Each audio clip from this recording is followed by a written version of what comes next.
Guys welcome to my channel. तो last वाली video में हम लोगों ने टेंची ब्रिज आर्क को बीच में से रोक दिया था क्योंकि वो आर्क मैंने बहुत ही बड़ी बना दी थी और मुझे नहीं लगता कि 25 मिनट की वीडियो तुम लोग पूरी देखोगे, इसलिए मैंने टेंची ब्रिज आर्क को 2 पार्ट में डिवाइड कर दिया और दूसरा पार्ट है ये। तो पुराने पार्ट में जो कुछ भी है उसके बारे में पहले बात कर लेते हैं। तो नारुतो शिपुडेन शुरू होता है जिसमें हम लोगों ने काज़ेकागे रेस्क्यू आर्क को नहीं चेंज किया था एंड इसके बाद आती है टेंची ब्रिज आर्क जिसमें हम लोगों ने टीम बुल्मा को टीम काकाशी के साथ भेजा था, जहाँ पर वो लोग सबसे पहले फाइट करते हैं ओरोचिमारू से एंड इसके बाद उनकी फाइट होती है सास्के से एंड सास्के से फाइट करने के बाद वहाँ पर सेयन्स आ जाते हैं। तो सेयन से भी उन्हें फाइट करनी पड़ती है क्योंकि गोकू इस टाइम पर नहीं है। दूसरी तरफ पिक्कोलो उनकी पावर को सेंस कर लेता है और गोकू को बुलाता है और वो गोकू को लेकर आ रहा है यहाँ पर। तो इस टाइम पर क्रिलिन और नारुतो नापा से फाइट कर रहे होते हैं। तभी साई के स्नेक आकर नापा को पकड़ लेते हैं। नारुतो और क्रिलिन पीछे बढ़ते हैं। क्रिलिन कहता है कि उसे सीखने में बहुत ज्यादा टाइम लग गया और ये गोकू जितना पावरफुल भी नहीं है, पर नापा के लिए इतना काफी होना चाहिए क्योंकि नापा के अगेंस्ट यही उनकी लास्ट उम्मीद है। क्रिलिन अपने 5th गेट में कामेहामेहा बनाता है और नापा के ऊपर अपनी फुल पावर से अटैक कर देता है। अटैक को करने के बाद क्रिलिन का 5th गेट क्लोज हो जाता है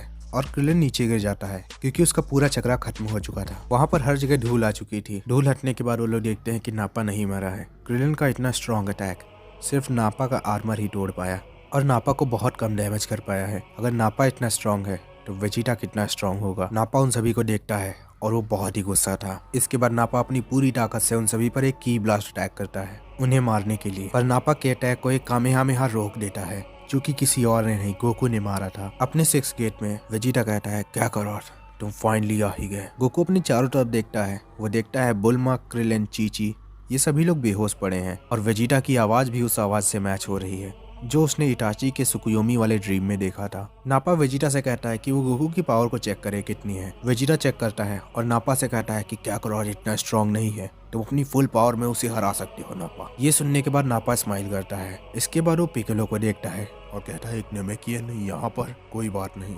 नेमेकियन वैसे भी बहुत ही कमजोर होते हैं। गोकू नारुतो और साई से कहता है कि जितने भी लोग यहाँ पर बेहोश हुए हैं तुम दोनों उनकी बॉडीज को यहाँ से दूर ले जाओ। ये काम करने के लिए नारुतो अपने शैडो क्लोन्स बनाता है और साई अपनी इंक से बर्ड्स बनाता है। तो ये देखकर नापा नारुतो के ऊपर अटैक करने जाता है पर उसे गोकू रोक लेता है और गोकू और नापा एक दूसरे से फाइट करने लगते हैं। तो नारुतो और साई सभी लोगों को लेकर वहाँ से दूर जा चुके थे। इसके बाद गोकू अपना 7th गेट ओपन करता है। ये देखकर वेजिटा बहुत ज्यादा शॉक हो जाता है और अपने स्काउटर में गोकू की पावर को चेक करता है। गोकू की पावर को देखने के बाद वेजिटा इतना ज्यादा शॉक हो जाता है कि वो अपने स्काउटर को निकालता है और उसे तोड़ देता है। दूसरी तरफ गोकू अपने 7th गेट में नापा को मारना शुरू करता है और उसे वेजिटा रोक लेता है। वेजिटा कहता है कि क्या करो, तुम और मैं फाइट करेंगे।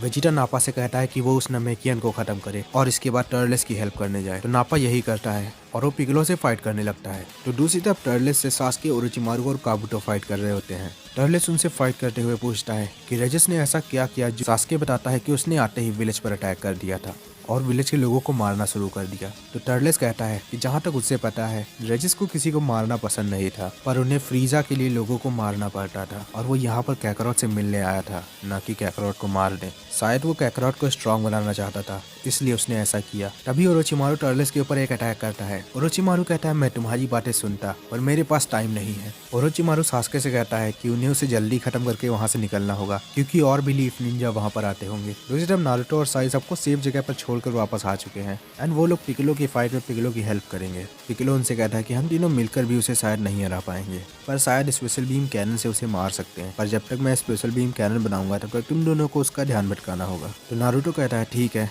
मुझे फिर से वही करना है। इस बारी नारुतो अपने बहुत सारे शैडो क्लोन्स बना लेता है जो कि पिक्कोलो और साई के सामने जाकर खड़े हो जाते हैं। इसके बाद वो सारे शैडो क्लोन्स नापा पर अटैक करते हैं पर नापा उन सभी शैडो क्लोन्स को बहुत आसानी से हरा देता है। नारुतो अपने दोनों हाथों में रासेंगान लेकर नापा से फाइट करने लगता है और साई भी नापा से फाइट करने लगता है। दूसरी तरफ पिक्कोलो अपना स्पेशल बीम कैनन बना रहा था। नापा पिक्कोलो को देखता है और कहता है, एक प्लान दो बार काम नहीं करता। वो नारुतो और साई को पकड़ता है और उन्हें दूर फेंकता है। पिक्कोलो की तरफ उल्टे हुए जाता है और पिक्कोलो को एक पंच मारता है, पर तभी पता चलता है कि वो पिक्कोलो नहीं, वो एक नारुतो का शैडो क्लोन था। तभी पीछे से पिक्कोलो अपना स्पेशल बीम कैनन नापा के ऊपर अटैक करता है। Special beam cannon. Nappa Piccolo की स्पेशल बीम कैनन से बचने की कोशिश करता है, पर इतनी कोशिश करने के बाद भी उसके हाथ पे स्पेशल बीम कैनन लग ही जाता है और उसका पूरा हाथ कट जाता है। नारुतो कहता है कि वो लोग उसे मारने में फिर से फेल हो गए, पर पिक्कोलो कहता है कि कोई बात नहीं, हम लोगों ने मिलकर उसे वीक तो कर ही लिया है। इसके बाद नापा कहता है, I am sorry Prince Vegeta, मैं आपका और ज्यादा साथ नहीं दे पाऊंगा और अपना सबसे स्ट्रॉन्ग अटैक करने लगता है जिससे करने में नापा भी मर जाएगा। तो यहाँ पर मैंने सेयंस को एक और पावर दे दी है जिससे वो खुद को सेल्फ डिस्ट्रक्ट कर सकते हैं। तो नापा खुद को ब्लास्ट करने वाला है। पिकलो ये समझ जाता है और अपना साइज बड़ा करने लगता है। तो एनिमे में पिकलो ऐसा कर सकता था,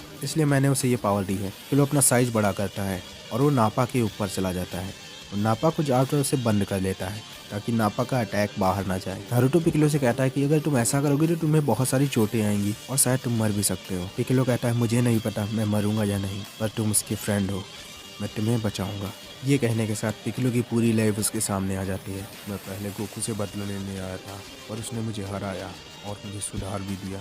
फिर मैंने उसकी तरह बनने की कोशिश की, लोगों को बचाने की कोशिश की और अब मैं तुम्हें भी बचाऊंगा। इसी के साथ नापा खुद को डिस्ट्रॉय कर लेता है। नापा की डिस्ट्रॉय करते ही वहाँ से बहुत तेज लाइट निकलती है और उस ब्लास्ट की शॉक वेव से ही नारुतो और साई उड़कर दूर गिरते हैं और साई बेहोश भी हो जाता है।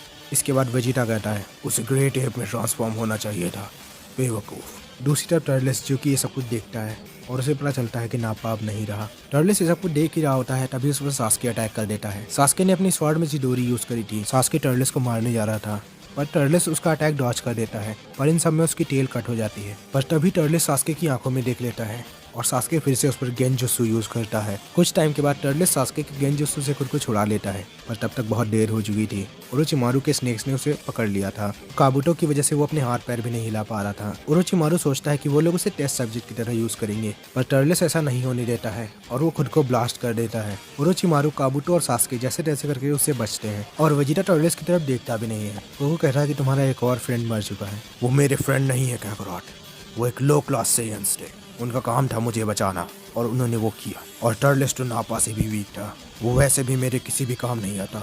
तो नारुतो वेजिटा की ये बात सुनता है और वो वेजिटा के ऊपर गुस्सा होता है। वेजिटा अपने कॉमरेड्स को कुछ भी नहीं मानता है और वो पिगलो की बातों को याद करता है। वो इस टाइम पर बहुत ही गुस्सा था।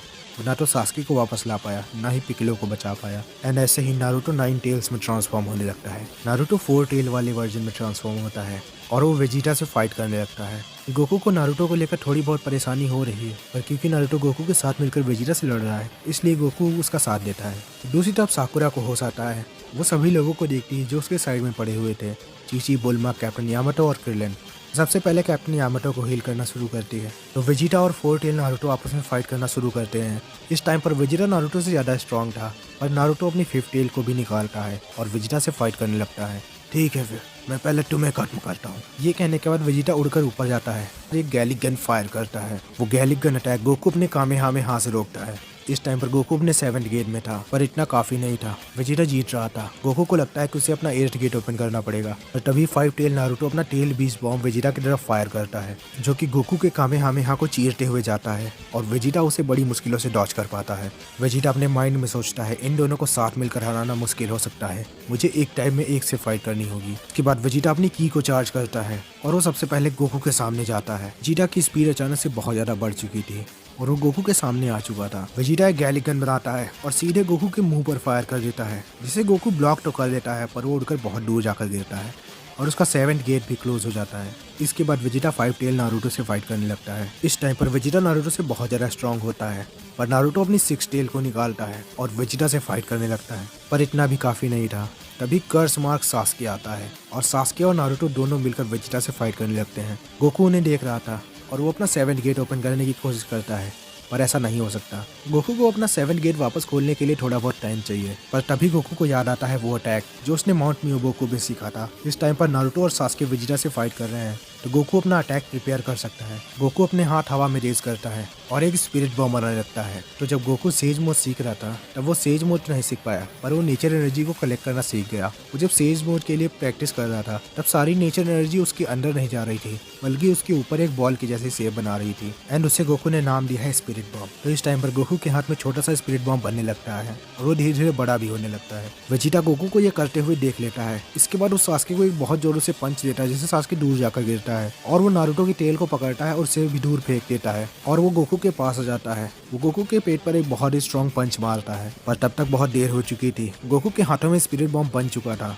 और वो वेजिटा के ऊपर सीधे अटैक कर देता है। उस स्पिरिट बॉम्ब की वजह से वेजिटा की बॉडी पर बहुत ज्यादा डैमेज होता है। वेजिटा नीचे गिर जाता है और वो सोचता है कि वो एक लो क्लास सेयन से कैसे हार सकता है, और ये कहते हुए वो हवा में एक अटैक मारता है जो कि हवा में फुल मून को बना देता है और उसे देखते ही वेजिटा ग्रेट एप में ट्रांसफॉर्म हो जाता है। वो बहुत ही बड़ा हो चुका था। गोकू वेजिटा को देखता है और उसे ककाशी सेंसे की बात याद आती है। ककाशी सेंसे ने कहा था कि ग्रैंडपा गोहान को एक जायंट मंकी ने मारा था। उस टाइम पर गोकू को पता चलता है कि उसने ही ग्रैंडपा गोहान को मारा था, क्योंकि उस रात से पहले गोकू के पास टेल थी एंड उस रात के बाद गोकू की टेल कट चुकी थी। इसके बाद जायंट एप वेजिटा गोकू की तरफ बढ़ता है। गोकू कुछ भी नहीं करता है, वो वहीं पर खड़ा ही रहता है। ग्रेट एप वेजिटा गोकू को अपने हाथों से पकड़ लेता है, पर तभी सिक्स टेल नारुतो वेजिटा के ऊपर एक टेल बीस्ट बॉम्ब अटैक करता है, जो कि वेजिटा के पैर पर लगता है। इससे वेजिटा के पैर पर बहुत ज्यादा चोटें आती हैं, पर इतनी भी ज्यादा नहीं। वेजिटा उसी पैर से नारुतो को कुचलने लगता है। गोकू ये देखता है और इस टाइम पर गोकू ज्यादा चीजें नहीं सोचता है, उसे अब नारुतो को बचाना है। वो अपना 7th गेट वापस ओपन करता है और वेजिटा के मुंह पर एक अटैक करता है, जिससे वेजिटा नीचे गिर जाता है।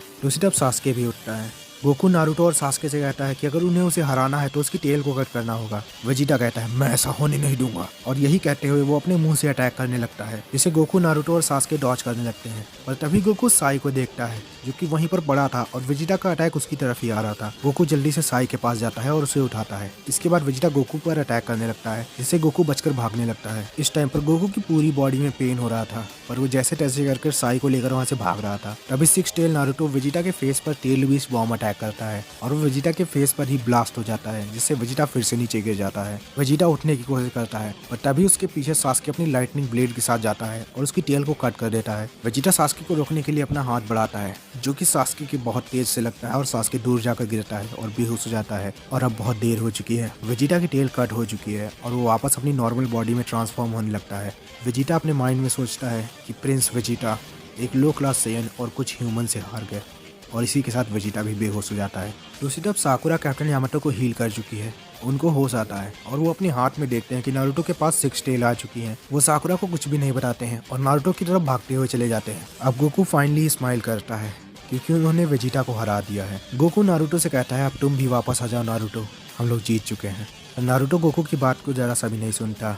6 टेल नारुतो वेजिटा को मारने के लिए आगे जाता है। दूसरी तरफ ओरोचिमारू और काबुटो को भी होश आता है। वो बेहोश हो चुके सास्के को देखते हैं। वो लोग उसे उठाते हैं और वहां से चले जाते हैं। ओरोचिमारू और काबुटो इस फाइट में केवल और केवल सास्के की वजह से रुके हुए थे। नारुतो वेजिटा को मारने के लिए आगे बढ़ता है, पर तभी कैप्टन यामाटो एंट्री लेते हैं और वो नारुतो को सील करने लगते हैं, पर वो नारुतो को सील नहीं कर पा रहे हैं। इस टाइम पर नारुतो की एक और टेल निकल जाती है और वो 7 टेल में ट्रांसफॉर्म हो जाता है। नारुतो 7 टेल में ट्रांसफॉर्म होता है और सीधे कैप्टन यामाटो के ऊपर अटैक करने जाता है, और तभी उसे 7th गेट गोकू रोक लेता है। गोकू नारुतो से कहता है कि ये तुम क्या कर रहे हो, ये हमारे साथ है। कैप्टन यामाटो गोकू को बताते हैं कि ये नारुतो नहीं है, ये 9 टेल्स है। इसी के साथ 7 टेल नारुतो एक और हाथ निकालता है और गोकू को पकड़कर फेंक देता है। कैप्टन यामाटो कहते हैं कि गोकू तुम्हें नारुतो से फाइट करनी होगी, क्योंकि इस टाइम पर एक तुम ही हो जो उसे रोक सकते हो। तुम्हें नारुतो को एक जगह पर पकड़ कर रखना होगा ताकि मैं उसके 9 टेल को कंप्रेस कर पाऊँ। गोकू को पता है कि नारुतो का ये वाला फॉर्म गोकू के 7 गेट से ज्यादा स्ट्रॉन्ग है। अगर उसे नारुतो को रोकना है तो उसे ये करना होगा, उसे अपना 8th गेट ओपन करना होगा। और गोकू ऐसा ही करता है। वो अपना 8th गेट ओपन करता है और नारुतो के ऊपर एक बहुत ही जोर से अटैक करता है, और इसके बाद वो नारुतो को पकड़ लेता है। वो कैप्टन यामाटो से 9 टेल को कंप्रेस करने को कहता है और कैप्टन यामाटो 9 टेल को सील करना शुरू कर देते हैं। 7 टेल नारुतो अपनी टेल से गोकू के ऊपर बहुत सारे अटैक करता है, और गोकू उसे नहीं छोड़ता। गोकू कहता है कि नारुतो प्लीज वापस आ जाओ। इसी के साथ कैप्टन यामाटो 9 टेल को सील कर देते हैं। नारुतो अपनी नॉर्मल बॉडी में वापस आ जाता है और इसके बाद वो बेहोश हो जाता है। इसके बाद गोकू का भी 8th गेट क्लोज हो जाता है और गोकू नीचे गिर जाता है। तब तक वहाँ पर क्रिलिन, साकुरा, बुल्मा और चीची आते हैं। वो लोग गोकू और नारुतो को देखते हैं। साकुरा नारुतो को हील करती है और बुल्मा गोकू को हील करती है। क्रिलिन वेजिटा को देखता है और कहता है ये जिंदा क्यों है। वो उसे मारने के लिए आगे जाता है और उसे गोकू रोक देता है। गोकू कहता है कि हमें इसे एक चांस देना चाहिए क्रिलिन। इसके बाद क्रिलिन कुछ भी नहीं कहता। वो ना तो गोकू से कोई क्वेश्चन पूछता है, ना ही वेजिटा को मारने के लिए आगे जाता है, क्योंकि वो जानता है गोकू ने लास्ट टाइम पिक्कोलो को एक चांस दिया था और पिक्कोलो सुधर चुका है। इसके बाद क्रिलिन गोकू से पूछता है कि क्या पिक्कोलो यहाँ पर आया था, तब गोकू बताता है कि हाँ, और पिक्कोलो मर चुका है। अब क्रिलिन दुखी होता है क्योंकि पिक्कोलो ने एक बार उसकी जान भी बचाई थी। इसके बाद वहाँ पर जुराया और भी लीफ निंजा आते हैं एंड वो लोग उन सभी को देखते हैं। गोकू को हील करने के बाद बुल्मा वेजिटा को देखती है और उसे याद आता है कि उसने वेजिटा से कहा था कि वो वीक नहीं है, पर फिर भी वो कुछ भी नहीं कर पाई। और वो ये सोच रही थी कि वेजिटा ने उसे मारा क्यों नहीं। वो उसे चाहता तो मार सकता था, पर उसने नहीं मारा। इसके बाद वो सभी लोग लीफ विलेज वापस आ जाते हैं। वहाँ पर लेडी सुनाते गोकू को देखती हैं और वो गोकू से कहते हैं कि वो अपने 8th इनर गेट को ओपन ना ही करे, क्योंकि गोकू की बॉडी 8th इनर गेट की वजह से बहुत ज्यादा वीक हो चुकी है एंड अगर उसने 8th इनर गेट ओपन करने की कोशिश करी तो वो शायद मर भी सकता है। पर अभी के लिए गोकू के ऊपर बहुत ज्यादा चोटें आई हैं, जिससे वो कुछ टाइम तक चल भी नहीं पाएगा। दूसरी तरफ और लीफ निंजा वेजिटा को सील कर चुके हैं, जिससे वो अपने हाथ पैर नहीं हिला पाएगा, वो बस जिंदा रहेगा। तो यहाँ पर हमारा ये वाला पार्ट एंड होता है। तो अभी नेक्स्ट वाले पार्ट के लिए मैंने कुछ बहुत ज़्यादा सोचा नहीं है, तो तुम लोग ही कमेंट करके बताओ। पर उससे पहले मेरा एक क्वेश्चन है, तो तुम लोग कमेंट करके बताओ कि टेंची ब्रिज आर्क के बाद कौन सी आर्क होती है। और हाँ, फिलर आर्क मत बताना। तो वीडियो अच्छी लगी तो इसे लाइक कर दो, चैनल पर न्यू तो इसे सब्सक्राइब कर दो। मैं मिलूंगा नेक्स्ट वीडियो में, तब तक के लिए बाय बाय। और हाँ, अगर नेक्स्ट पार्ट आ चुका होगा तो यहाँ पर दिख रहा होगा, तो उस पर टैप करो और इन्जॉय करो।